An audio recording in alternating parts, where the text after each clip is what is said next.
The reality is, in 2019, comics live beyond shops. But does that mean the shops are becoming irrelevant? And how can the shops pull themselves back into the picture?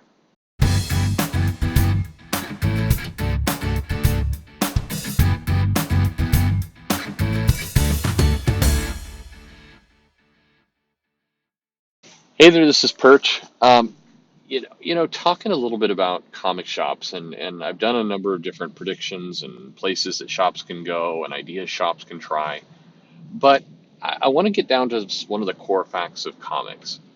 The reality is, if comics as a business had no other future but the shop, no digital, no movies, no IP generation, just comics being sold into a specialty shop, then the reality is the business would get a lot smaller and a lot less effort would be put into it by a publisher.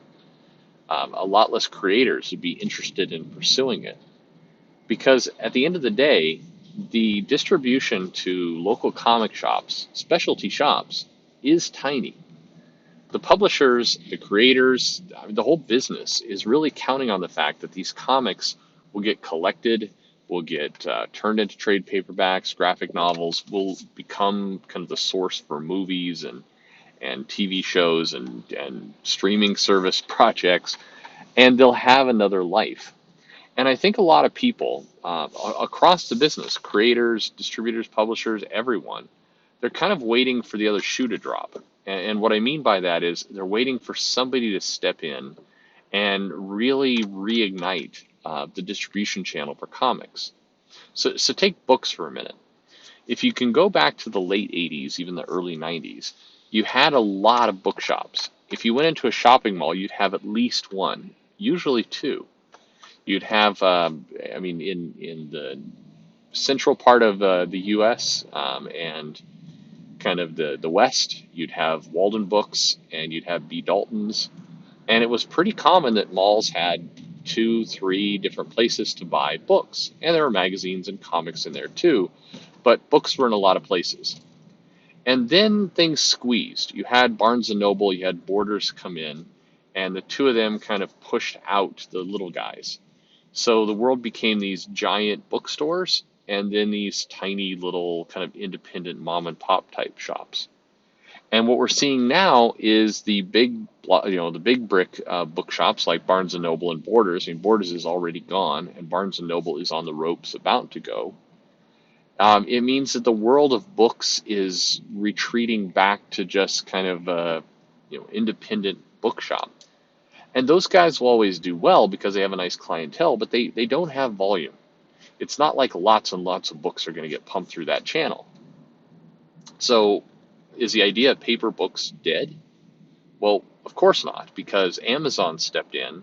They positioned themselves initially as a bookseller. It's part of what drove Borders and Barnes and Noble out of business. And they provided a very large, very massive distribution channel for books. Now, Amazon has grown to basically allow you to purchase everything. It's not just books anymore. But the origin, the root of Amazon is still a very healthy, thriving business. I mean, it pales in comparison to everything else they sell, but a lot of books are still vended through Amazon. Probably, not probably, definitely more than anywhere else. So how does this relate to comics? Well, let's do the same history lesson. You had comics in the newsstand, you had comics everywhere. And slowly, comics actually got bigger for a period of time, where in the 90s, the direct market and these kind of independent comic shops got a lot of attention, were easy to set up, and became a bigger deal. At the same time, the comics were still available in some of these other shops. The newsstand wasn't dead, and there was a big attention to it. The comic business bubbled up. And then the newsstand disappeared. The kind of general things within the comic book industry itself caused that bubble to pop with late comics and gimmicks and other things, the collector market kind of evaporating, the speculator market evaporating. And what we were left with was the direct market, these independent shops with a couple of big guys, and the comic business kind of stumbled along. But the volume is tiny. It's smaller than where it should be. And I think if you talk to anyone or look at anyone within publishing, they'll say, well, the next evolution of comics is about to happen. The movie business is strong. The IP is more recognized now than ever before. It's not going to hold just being part of the direct market. These kind of little independent comic shops can't prop up a business this big. The IP is too valuable for it to be spent there. And so people are kind of sitting around waiting, wondering when the other shoe is going to drop, meaning when is the Amazon or Amazon itself going to come in and start offering comics and do the same thing for comics that it did for books a good 10, 15 years ago. And I think that's the process and the period we're living in right now. Everybody's holding their breath. Everybody's waiting for this next moment. The direct market itself is not necessarily going to die because, like bookshops, you still see plenty of mom and pop independent bookshops everywhere. It's just that their business is somewhat capped. They're not going to become, I mean, with a couple of very rare exceptions of bookshops who manage to franchise and grow their business and it's hard work and it's luck. But the majority are going to be those small independent shops. That's fine. But their business is never going to be able to balloon kind of more out of their immediate vicinity and the comics that they can move. It's interesting. There's been a lot of talk about, hey, comics are too expensive. I agree they are. But if comics were suddenly 99 cents, let's say, and they were easily available everywhere, you could just pump those comics right out. Life doesn't necessarily get better for comic shops. Yeah, they'll sell more comics, and I mean, let's forget for a moment that the margin that the comic shop would drop with a $1 comic to the point that they couldn't stay alive. But specifically talking about volume would improve. More people would buy comics because they have more money to spend. But what you're looking for in a really transformational business shift is like a 20x, 100x boost of business. That's what Amazon did for books back when they started their system. They suddenly made it that publishers were selling 20 to 40 times the books they were selling before through the traditional publishers. So in comics, you can try and adjust things any way you want. You can move your comic shop to the most centralized, big audience you can possibly have, and your volume will go up because you have more customers. But eventually that will cap. Your customer limit will stick. You drop the price to 99 cents, yeah, you'll see a 3 or 4x return on business. You will see more comics published. But what you'll see is more the same customer coming in with $20, and instead of buying 4 books, will be able to buy 18 books. That's healthy, and that would be good. But what we're really looking about is how do we boost this business up to what Amazon did for books? How do we get that huge boost? And the challenge is that really can't happen in a comic shop, at least not the way the comic shops are built today, because you're limited by your population. You're limited by that volume. You've got to find another method in order to get the comics into hands of people. And so that's why you see kind of Midtown and Mile High and some of these kinds of places really putting some energy and some emphasis into online ordering. They're trying to get ahead of the curve before somebody does step in, and maybe it'll be Amazon itself, and really just kind of optimize this whole system. I mean, take Amazon for a moment.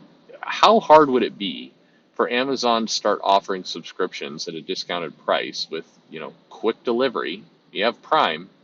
If you're ordering, say, 20 comics a week, that's a lot. Let's say you're ordering 5 comics a week, and that's your subscription. That's your pull box. If you've got an Amazon Prime account and those comics can come to you, Thursday instead of Wednesday, but they'll be delivered right to your house in a nice box, maybe bagged and boarded already.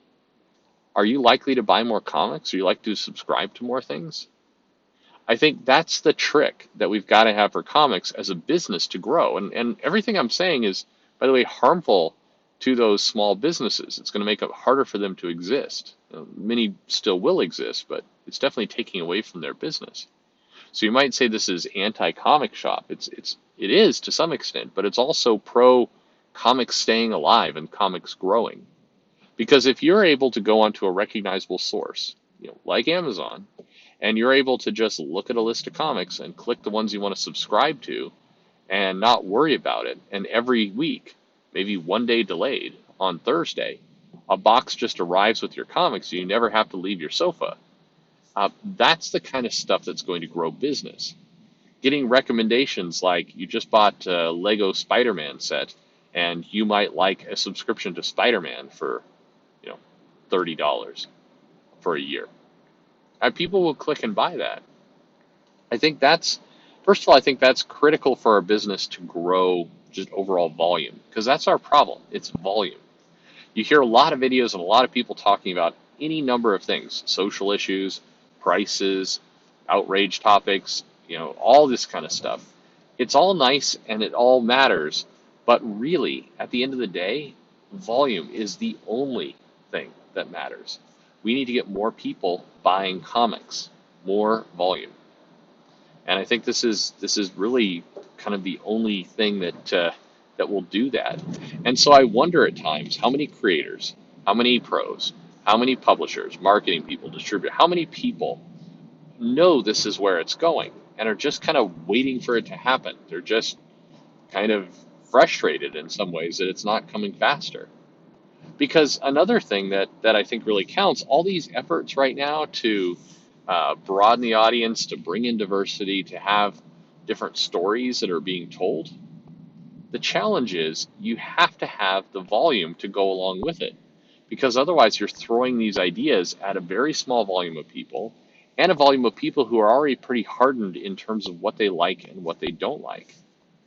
I mean, you take a title like Moon Girl, it's a book that does not sell very well, but it is very appropriate to its audience. It matches the audience it's trying to get. Now, the challenge is the audience it's trying to get doesn't come into comic shops. So they'll buy graphic novels, they'll do things through Scholastic and other sources, but ultimately, it's a visibility problem. There's a lot of people who would happily read Moon Girl if they even knew it existed. That's the thing that has to get fixed. So it's an interesting problem. It's an interesting topic to talk about of the comic industry in general.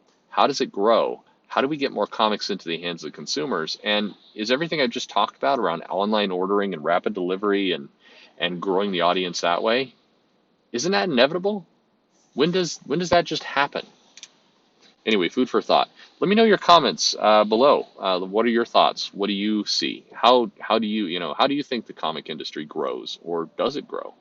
And what's the role that the publishers and the distributors have, and what's the role that the small bookshop, the small local comic shop has in this new world? Would love to know your thoughts.